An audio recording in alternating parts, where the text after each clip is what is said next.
Hello, ladies and gentlemen, and welcome back to another episode of Codex. We're reviewing today. Jamie, what are we reviewing? The Batman. The Batman. Holy smokes. So if you guys aren't aware, The Batman is now on HBO Max. And if you haven't seen it yet, I highly recommend pausing this, go sitting for 3 hours and watching it, and then come back and have a conversation with us because we're about to get into some spoilers here. Heavy. This is spoiler heavy. I'm sorry if you haven't seen it yet. And if you have and you start yelling at us in the chat, that's fine. But you're still not going to, we're not going to stop. You have been warned. It is spoiler heavy. So let me go ahead and take this away, Jamie. It took me 2 days to watch The Batman. I know you called me. Yeah, I was unaware, or I forgot about its 3-hour runtime. But with that being said, if I were to watch it all together, I don't think that it would have felt like 3 hours because the last 2/3 of the movie did not feel like that at all.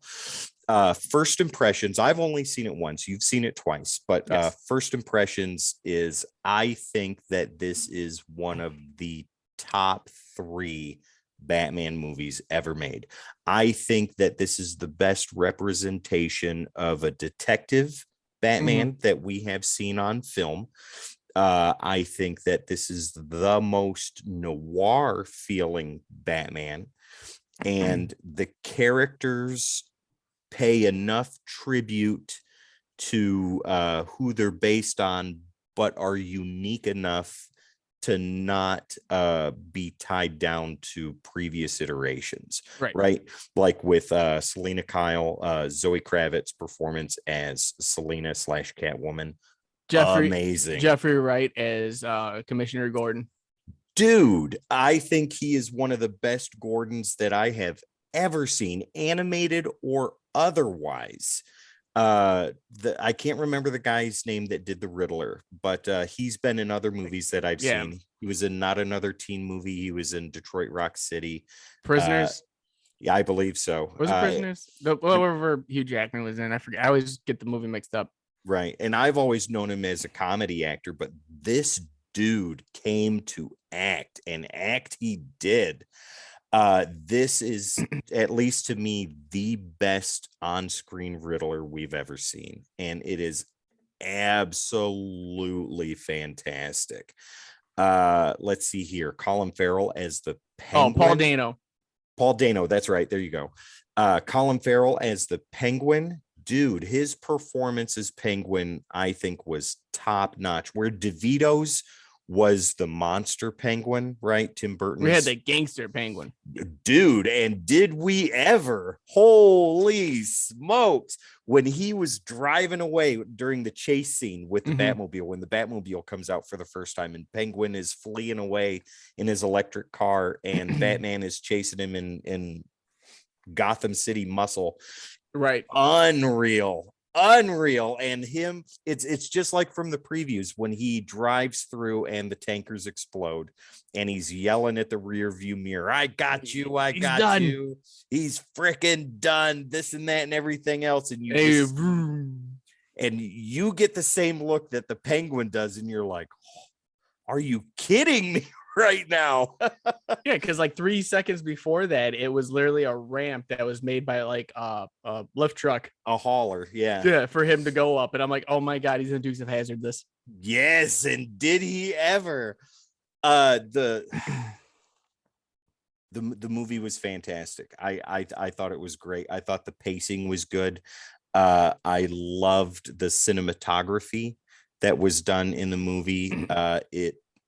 The only thing I didn't really care for was Pattinson's Bruce Wayne. It's not my favorite Bruce Wayne, and every time he moved as Bruce Wayne and even as Batman, he moved really, really slow.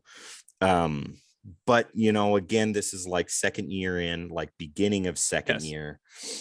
So I get that, he's just starting to come and be in Batman. And even one spot that I thought was really cool was when he was running away from the cops and he got to the top of the building, and as soon as he got there, he had to stop and he's like, oh, wait a minute.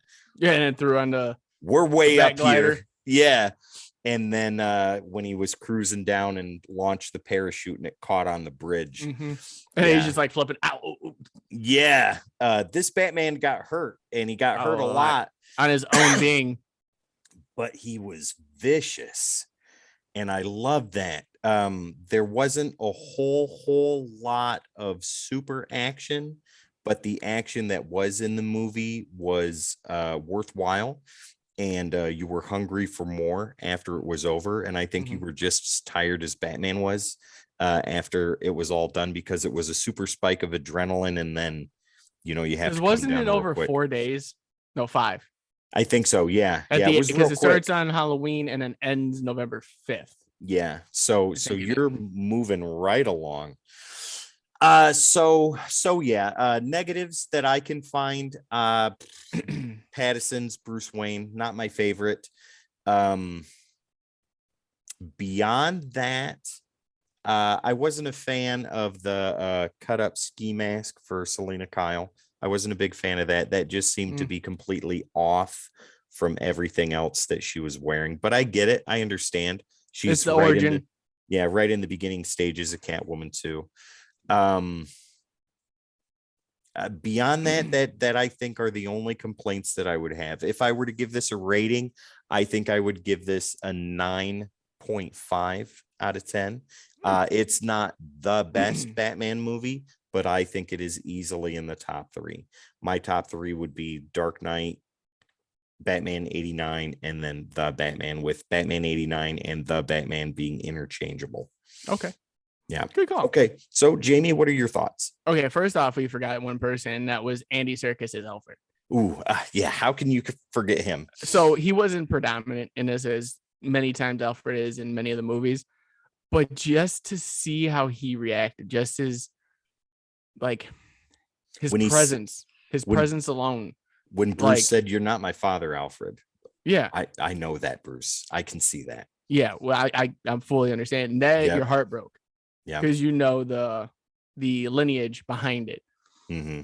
So I thought that was amazing. I thought Jeffrey Wright performance was great. Mm-hmm. I thought Zoe Kravitz did a killer job. Dude, yes. As Selena Kyle. I understand the mask aspect. I can understand why it was weird. But it wasn't like she had a suit. She just kind of got a jumper, zip up, and then threw something on so no one could recognize her. It's her origin. It was the first meeting. I mean, Batman's first mask probably wasn't the greatest thing either, you know? Very true. Very true. But, you know, you look at Penguin and it was just like, oh my God, the Iceberg Lounge. Like, this is true form right here. I just wanted him to go, wah, one time. That was it. Paul Dano's performance as the Riddler, to some might, like, at the beginning, I was like, really isn't Riddler-esque. No, the beginning threw me off. Like when he really came in there and was emotion killed that dude, right? Yeah. Yeah. And then like all of his other ones, like once he started leaving the notes, made sense. Mm-hmm. You know, then you kind of built more into the character. But I never remembered Edward Nygma just murdering people. See, and they didn't call him Nygma. No, they called him something else. Edward something. Yeah. It was a different name. Yeah, but the cool thing that I liked in there was he had several different IDs. Yeah, so you don't know if it was actually true or not on the ID. There was the enigma right there. Let's see. Oh yeah, and we got Pattinson, which to me, and I bite my tongue on this because I'm gonna say a lot of things that a lot of people wish I would have said at the beginning. When he got casted, I was like, this is going to be the worst movie I've ever seen in my life. A lot of people were like, you better do good, Glitter Boy. But then I started watching his independent work and I was like, maybe. Dude can act. Yeah. But so I got to kind of agree with the Bruce Wayne. I kind of disagree with Bruce Wayne at the same time. Okay. You got to think of it 2 ways. A, it's his second year. Yeah. He's, even in the movie, like Alfred says, you need to like start going out. You need to start making appearances. That's right, because he said people are going to start talking. And with him, he didn't care about that. He even said, he's like, that's not my worry. Out there stopping everything that happened to my parents, that's the worry. I love the idea of not seeing Thomas and Martha die again. Yep. The alley scene being cut, amazing. Loved it because of the fact that we've seen the origin story 75 times in different formats. But they mentioned it, which was the key thing that I wanted. You know, they still had it as a part of it. So I believe they even said, you know, like it was Falcone that said, you know, it was just some random guy trying to rob him, getting pearls and money. Yeah. And because they thought he put out the hit on him. Yeah. Originally. But he, to me, is still in that learning process because he's so set on making Gotham what his father thought it would be that he even said, I don't care about me. I can die tomorrow. Right. Yep. It doesn't matter. You know, that's why we don't get the Bruce Wayne we know, because this is still his process of becoming. This isn't the Bale Bruce Wayne at this time. This is right. Okay. That makes sense. This is the fair beginning. Dude, he didn't even have the Bat Cave. He had a Bat subway station. Yeah. You know what I mean? Like, so we're still in the process of getting to that point. We're not at that point yet, which I love that aspect. The thing that, like, okay, like I said, there is that negative still of the Bruce Wayne aspect. Even when he went out, he was still like kind of just not there. Yeah. You know what I mean? And actually, I can't really say, I'm trying to say like something bad about it, but every time I want to say something bad about it, I keep thinking like, I just, you know, I keep coming back to the fact that he's still progressing to that area. Right. So even if you look at, you know, the fight, well, you look at basically him just trying to take the night, doesn't care if he dies or lives, just wants everything to be okay. Yeah. You know, it's quintessential Bruce Wayne at that time. Right on. So but we've never seen that side. So their perception of him being Bruce Wayne with theirs, that's not Bruce Wayne at all, because you never seen him be Bruce Wayne when he started. Right. Okay. You know what I mean? That makes sense. So we like going into the actual storyline of everything that happened to him. There's so much. My favorite aspect of that, because you got to cover most of it, but some of my favorite aspects of this movie were the fact of you had 3 stories in one movie. Yes. Okay. I felt like all of them, those 3 hours were Riddler's, pieced, Batman's, and Selina's. Yeah, our pieced together. So they were all put in different sections, so that way the story came together at the end. And that I think that was cool. I think the Bat and the Cat thing could have been done a little bit better. Especially Bat and the Cat's got a nice ring to it. Yeah. Especially at the end when she's like, I'm going to Bloodhaven or something. I'm like, oh my God, Nightwing. I like that. I like that. And he's like, all right. And you see him veer off their different directions. I was like, oh, okay. I wanted her to stay. Like, it was cool that they had that little ride together. And then they kind of until veered. that point. Yeah. Right. And then, you know, him having it, you had it for the first time ever, him have to get in and out of the costume. Yeah. And we saw that. And still have the black paint on his eyes. And everyone's like, oh, it's emo Batman. Yeah. But guess what? It's part of him. Like, he had to throw on a helmet real fast. He's not going to go walk into a Denny's at 3:00 in the morning and, hey, can I use your bathroom real fast? Like, well, wasn't it even you that was saying there were parts where he was rushing to change out of the costume to get on the bike or change into it?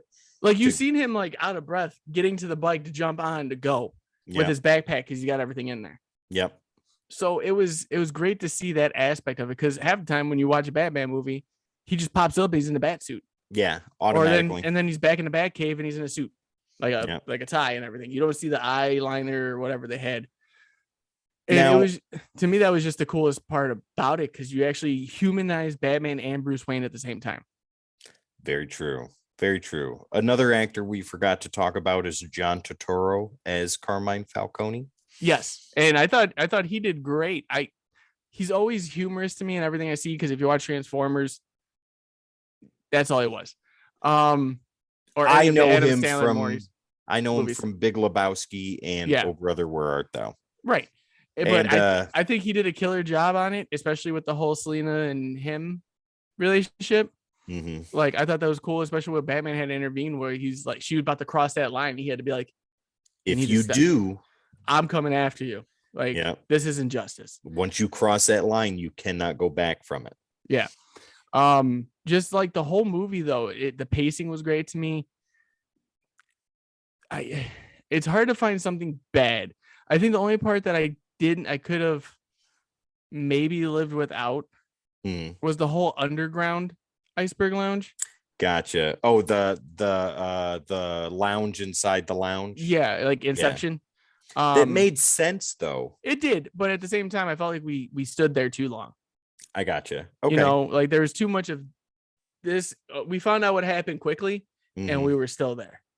Right. You get what I'm saying? Yeah. But no, it's just for the first time, like I got a detective as a Batman, a guy learning to be a detective. All the other movies, Alfred was helping. Well, what about this, sir? Yeah. And he's like, awesome injection. That's there, Alfred. Great idea, Alfred. We're gonna go do that. And now we got him. Literally, he's got the contact lens eyes. He's got the gadgets everywhere. Like he's literally trying to decipher all these codes and figure out, you know, what the Riddler's trying to do. And it was a detective Batman for a change, and that blew me away because you've never seen that. Everyone's like the world's greatest detective. Every movie, he was never a detective. He was just a guy in a suit that beat up bad guys. I think the closest we got was in the Nolan trilogy. And even then, he was more of a fighter than he was a detective. Yeah. And like I said, Alfred was more like Michael Caine was more of a Alfred being like, sir, you need to go do this. Yeah. And he's like, or men just want to watch the world burn, you know, that kind of area. But in this, we got actually like a full blown Batman that was Batman. Well, and learning to be Batman. So what about your rating? How do you feel about it? What would you give it? Okay. So when I talked to you, the first time I saw it, I was like 9.75 because I feel like they overdid the eye emo look on them. I did appreciate one thing. There's one more thing I gotta say. I did appreciate every time he had like put a shirt on or something, you seen just the markings and the cuts and bruises. The thing I noticed is there was not as many as we have seen before, but you could see a lot of fresh ones. Yes. But you look at older movies, even with Nolan, he didn't have any scars on his body. He just had maybe a bruise here and there. And he was walking with a limp at one point. Yeah. But okay, so overall, let me get back to the rating before you jumped down my throat here. Go ahead. I gave it a 9.75 when I first saw it. Yes, the first time we talked. Yep. Watched it again, and I'm at a 9.25. But okay. But I'm going on a limb here. This is my favorite Batman movie. Really? Yes, because of you're not going to get anywhere else. You're not going to see Detective Batman. You're never going to see. I mean, Batman Begins. He worked with the League of Shadows. The League of Assassins. League of Shadows. You couldn't use the League of Assassins at that point or something like that. For some reason. You're not going to get that predominant bat and cat moments, and you're not going to get the gritty, like beat down. Like my emotions are going into this Batman. Right. You know, every punch you felt him punch for his parents. Yeah. You know what I mean? Because that emotion was still there. It was still very raw for him. And him learning his gadgets. Like you said, when he hit that glider and he pulled that parachute, boom, hit that underbridge and just rolled. Yeah. You know what I mean? He's still learning, but you weren't never going to get that. And with this now, you can. So at that point, yeah, that's what my score is. And that's where I'm sitting at. Now, before we go, there's one thing we do need to talk about. Okay, go for it. The Joker scene. I saw that, and I thought that was really, really cool. And I love. Are you talking about the deleted scene, or are you talking about in the movie? What I saw in the movie. Okay. Because what I saw in the movie, you could see all of that. And whoever played it, who played the Joker? It was the dude from Eternals, the little. That is right. What is his name? Barry Kogan? Yeah. Yogan? Yeah. I thought he did a fantastic job. with the small amount of time that he was in there, Right. and where he was talking to the Riddler, and the Riddler's all upset because things didn't work out his way. And he's And like, he's you just you need could to smile. you need a friend. You got a friend. I'm your friend. I'm right here. And whatever was going on with the missing chunk of skin, I like that aspect, and I want to see more. Well, if you want to see more, check out the deleted scene. Okay. It's on YouTube. Everyone was raving about it. I watched it and I was like, oh my God, he's deformed. Okay, I will watch that. I'll watch that after we're done here tonight. But no, and then there's one more thing. There's the last thing before we head off. Mhm. The one scene that got to me was the Riddler and Batman while he was in Arkham. And he literally, the whole time, Riddler's like, I've been a step ahead of you this entire time. He goes, me and you could run everything. He goes, all we need is Bruce Wayne now. And then once he realized that he didn't know he was Bruce Wayne, boom, things changed. And I was because like he was sitting there and he said Bruce Wayne, and he was freaking out the entire time. Yeah, you could tell the look in his eyes. He's looking at the security camera. He's like, okay, this is what I can do. This is how I can get. Yeah, he's prepping the situation out in his head. And as soon as he said, we need Bruce Wayne on our side if we're gonna do this, then it changed. He's like, why? He starts punching the glass, and I was like, thank you. Yep, that was so awesome though. That was unexpected. It was, and then he starts crying. He's like, ah. Yeah. Well, okay. So ratings for The Batman, I give it a 9.5. Jamie gives it a 9.25. Jamie says this is his number one Batman film. I think it is my number 3, but interchangeable with my number 2. So, okay, that's pretty awesome, dude. I can't wait to sit down with you and talk Doctor Strange and the Multiverse of Madness when it comes out, because that's going to be another great conversation. All right, Jamie, before we get out of here, you got anything you want to say to our wonderful audience that is watching right now? Yes, as always, guys, be kind to one another. You don't know what anyone's going through out there, and even helping someone smile can be the smallest gesture to lighten up someone else's day. So always be kind. Guys, as always, follow us if you guys are watching this, especially if you guys are making it all the way through and it's been a couple of days. Still hit that follow button. We're trying to become affiliated with Twitch. You guys can help. Same thing with YouTube as well. If you guys don't get a chance, you want to see the edited version, full version, go to YouTube, check us out there. Just follow, like, subscribe, share if you guys can. And as always, guys, I will see you in the next one. And once again, guys, don't forget, you can find us on all the socials: Facebook, Instagram, Twitter, right here on Twitch, over on YouTube if you're watching there now, on TikTok, and on our Discord, where you can carry on the conversation anytime, any day of the week. All you got to do is type in the Codex Station, and that is where you will find us. Once again, my name is Tim. This wonderful guy over here is Jamie. This is Codex Reviews. We are the Codex Station, and we will see you next time.